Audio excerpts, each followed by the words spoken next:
In a Truth Social post, Trump tried to rally his followers around the SAVE Act by saying that it would also prevent trans surgery for kids unless their parents signed off on it first. With this choice of words, Trump seems to have unintentionally thrown support behind some gender affirming surgery for minors, which quickly angered many people in his MAGA base.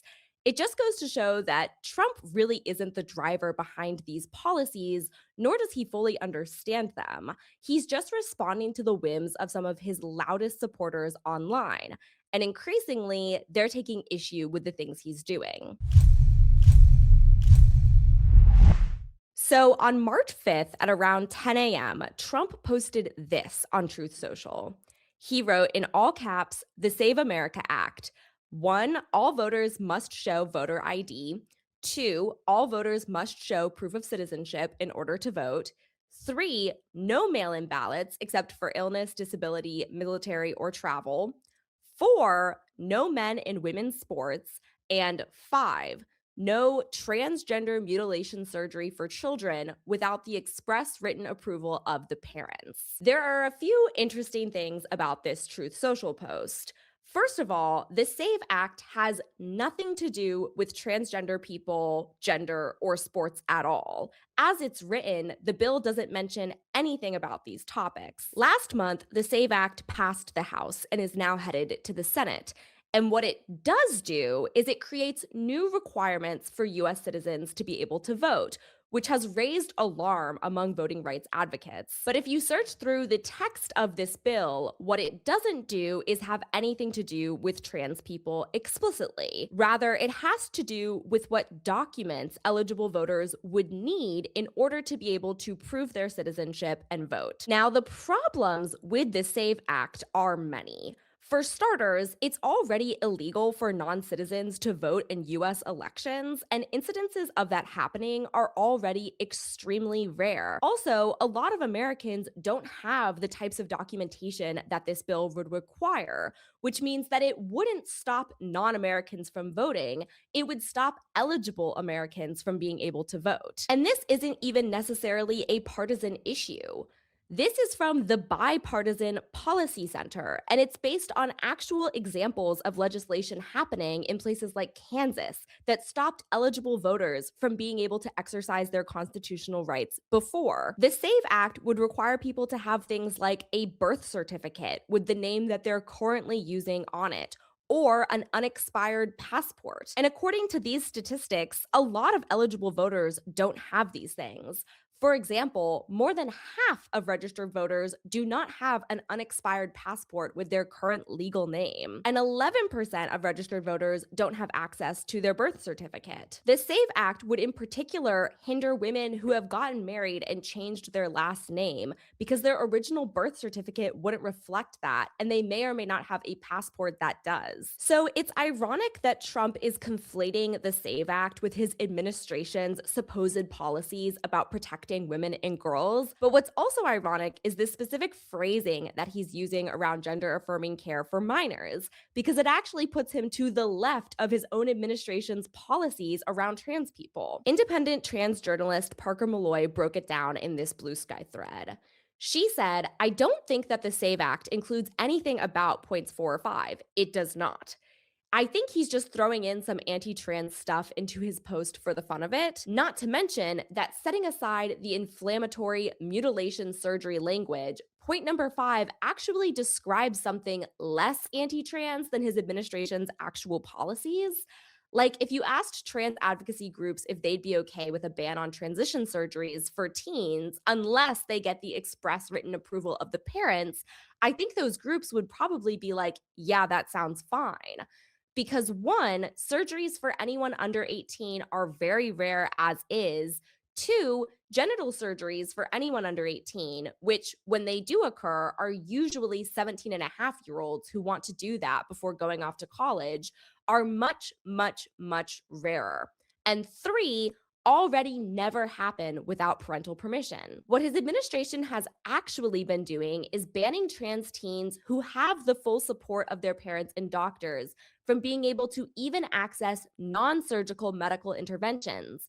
That's what all of the administration and GOP state bans do. I don't think he actually means what he said in that post. I think he's just throwing out buzzwords his base will like. His administration is going to continue pushing for the full criminalization of transition related healthcare for trans people of all ages, including non surgical healthcare. But it's still kind of funny that in his sputtering rage, he accidentally actually proposed a policy that virtually everyone on the pro trans side of things already agrees with and has always been the case. The SAVE Act would absolutely hurt trans people by making it damn near impossible for some to be able to vote. But in his mind, it's all surgery and sports. So basically, we know that Trump has willingly jumped onto the anti trans bandwagon and that his administration is responsible for some of the most transphobic policies we've seen thus far. Also, the GOP at large has seized onto trans issues as a way to excite and inflame their base, even though they only affect a tiny, vulnerable minority of the population. But Trump himself doesn't understand the finer points of these policies, and his inspiration doesn't come from how he actually feels or any real understanding of the issues. Trump is operating based on the whims of whoever is the loudest in his MAGA base. He's looking toward people like conservative influencers online to dictate his talking points and his actual administration's policies, which we can see very clearly in how this Truth Social post played out. Former Congresswoman Marjorie Taylor Greene has emerged as an interesting foil to Trump during his second administration. She and Trump had a major falling out over the Epstein files. And since then, she's emerged as a vocal opponent of his various flubs and mistakes, like this Truth Social post. But it's not that she's coming from a genuinely good place. It's just that because of her falling out with Trump and this growing schism in the MAGA base, she is willing to call him out over things, and he's willing to listen to her. Marjorie Taylor Greene took to X to respond to this Truth Social post, and she used her former official government account to do it, saying Trump now supports transgender mutilation surgeries of children if their parents want it. She said, now Trump is reversing his stance. What is wrong with him? And then she spewed a bunch of transphobic nonsense. Then she took to her personal account to say, I'm done, absolutely done. Giving in to Democrats on, quote, transing children is enough to lose me forever. She said if the GOP is going down this path, she's registering as an independent. And then you have Matt Walsh, a conservative influencer who's best known for asking the question, what is a woman, in pursuit of his own vile transphobia. He said, quote, no trans surgery for children without parental consent is meaningless. The kids who are mutilated almost always have parental consent. The consent of the parents is not the issue. The issue is that the procedure is barbaric and insane, no matter if parents agree to it or not. And then he even went on to say he'd prefer a law that mandates 50 years in a labor camp for parents who consent to gender affirming care for their children. But if I can't have that, then why don't we just protect all kids, regardless of what the parents say? This, as per usual, exposes the hypocrisy underlining this issue for a lot of conservatives who oppose gender affirming care, because they don't oppose all gender affirming care. They only oppose it in these very specific circumstances when the child is transgender and wants to change how they identify. They support gender affirming care when it comes to cis children, who are the majority of recipients of most of these types of surgeries. Their laws opposing gender affirming care often typically carve out exceptions for intersex babies who can have surgeries performed on them without either their consent or their parents' consent to try to slot them into a neat gender binary box. The reality is that gender isn't binary, and science proves that. But for these conservatives, it's all about a hateful ideology that insists people cannot transition or choose their own gender identity. It's all about violating their bodily autonomy. That's also why this base of people who are always arguing that parents should have the right to determine everything regarding their children shouldn't be able to have that right, but only in this one specific case. So Trump, who doesn't have any coherent or clear ideas about anything, capitulated. He deleted that tweet and he re-uploaded it to Truth Social a few hours later. Exactly the same, except for that point 5. Now it just says no transgender mutilation surgery for children, period. The parental consent portion was deleted. And Marjorie Taylor Greene went back to Twitter to talk about it and said, Yeah, number 5 changed only because of the huge backlash. Don't be stupid and think that it was a mistake or a staffer. He was forced to change it because we all made him, just like we forced him on the Epstein files. Get out of the hive mind, MAGA or MEGA or whatever it is now. This type of chaos and schism within Trump's base has come to be a hallmark of his second term so far. And it presents an opportunity for Democrats if they're willing to take it. Instead of siding with the GOP against trans people, Democrats should see this as an opportunity to point out the hypocrisy and infighting undermining their entire stance.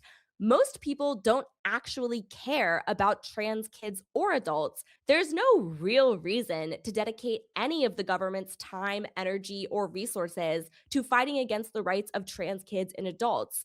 Least of all because they're such a tiny minority of people, but overwhelmingly because they deserve the same rights to bodily autonomy as anyone else. If cis kids can get these exact same treatments to affirm their gender, then why can't trans kids? This entire issue was blown up simply as a distraction and as a way to inflame the conservative base by using demonizing language like mutilating children, even though, again, these exact same surgeries are performed more frequently on cis kids. So, why would Democrats hop on a bandwagon that even Trump himself can't explain or follow along with? Trump clearly doesn't know what he's talking about, which is why he accidentally suggested a policy that most trans advocates would be happy with. Trump doesn't really care about this issue, nor does he understand it. And defectors like Marjorie Taylor Greene are only useful because they help divide Republicans. She's pushing them in the direction of things like the Epstein files for all the wrong reasons. But the results still could work out in Trump's opponent's favor. Trump not knowing what he's talking about is never a surprise. But what really needs to happen here is that his opponents need to seize these opportunities when the MAGA base is scrambled and confused to orient them on the right pathway, like not getting their right to vote taken away or contesting that they do have a right to bodily autonomy. Those are the things that really matter. And when Trump can't even please his own base, well, then an opportunity has arisen.